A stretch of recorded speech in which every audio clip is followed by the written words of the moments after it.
তোমরা কি জানো এটার কাজ কি? হ্যাঁ, আমিও জানতাম এটার কাজ সম্পর্কে, তোমরাও জানো না। সো এটার নাম হলো জ্যামার। এটা তো তোমরা নর্মালি ভাবে সবাই জানো। ইয়েস।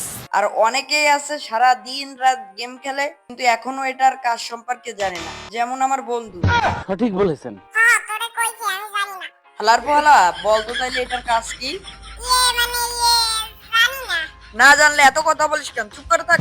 তো গাইজ আমি তো তোমাদের বলেই দেব, কিন্তু তার আগে গাইজ অনেক কষ্ট করে আপনাদের জন্য ভিডিও বানাই, বাট আপনারা ভিডিওতে লাইক সাবস্ক্রাইব কিছুই করেন না। গাইজ নিজের ভাই মনে করে আজকের ভিডিওটা একটা লাইক করে চ্যানেলটা প্লিজ সাবস্ক্রাইব করে দেন। গাইজ এই জ্যামারটাকে কিন্তু আপনারা বিয়ার র্যাঙ্কে অ্যাভেলেবেল পাবেন না, এই জ্যামারকে আপনি কিন্তু শেষ র্যাঙ্কে অ্যাভেলেবেল পেয়ে যাবেন। আর এটা কিনলে আপনারা একটা সুবিধা পাবেন, এই সুবিধাটা হলো অনেক ক্যারেক্টার আছে ফ্রি ফায়ারে, যে ক্যারেক্টারে আপনার লোকেশন রিভিল হয়ে যায়, এবং অনেক ড্রোন আছে, ড্রোনেও আপনার লোকেশন রিভিল হয়ে যায়। তো এর লোকেশন রিভিল হবে না, যার জন্যই কিন্তু মূলত এই জ্যামারটাকে দেওয়া। এই জ্যামারটা আপনার কাছে থাকলে কোনো প্রকার ক্যারেক্টার বা ড্রোনে আপনার লোকেশন রিভিল হবে না। সো এই বিষয়টাকে আপনি আগে থেকে জানতেন কিনা অবশ্যই কমেন্ট বক্সে বলে যাবেন।